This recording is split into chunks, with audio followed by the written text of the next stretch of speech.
I work independently, not in an office. I work in my own studio. I can communicate with the people that I need to by conference calls or email. Mobile technology has been absolutely fantastic for freelancers. If I don't need to be at my desk, I take my mobile phone with me and I can be contacted at any time. Otherwise, what I do, the job that I do, is exactly the same as what my role would be in a company as a graphic designer if I were employed. Right. Well, it involves a lot of computers.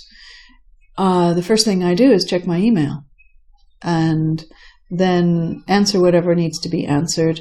I look at my diary because I will have written in what needs to be done in order to meet deadlines, and open the appropriate application, and I look to see what now needs to be done next, wherever it was that I left off.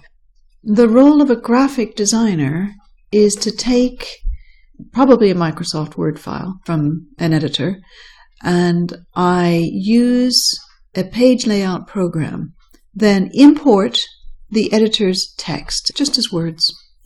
And then I change what the editor has given me and make it look exactly like you would see once it's printed in a book. Then you have to move the material around on screen a lot until it fits. I like making things look good.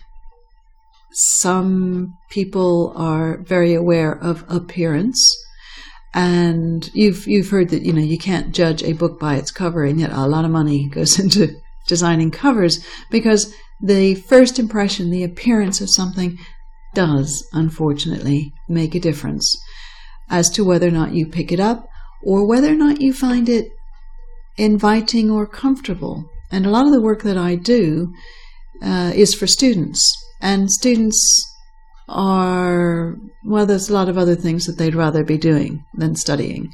So I need to make it look as easy and comfortable for them to use as possible. So appearance is very important. Dislikes. I'm afraid I do not like having to deal with technology. Technology is not about appearance. Every time there is an upgrade to whatever, whether it's hardware or software, so many other things have to change at the same time. It takes nearly a week to get back up to speed to where I was before. So it feels like a downgrade. So that's a hard part. The other thing I also don't like doing is keeping track of my hours and invoicing, because you have to be very, very careful. You don't want to overcharge your clients, and you don't want to undercharge either. So you have to keep very careful records. There have been a few times when I thought I would love to have in-house technical support, and it is those times that I think of looking at the ads. So that would be a reason.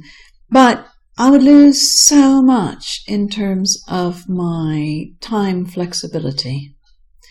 My roommate is employed, and so I see her get up in the morning, I see her go to work, and she comes home at about 5 o'clock, and she has the rest of the evening to herself, and she can go out and do whatever she wants, and she does not need to think about what's happening at work.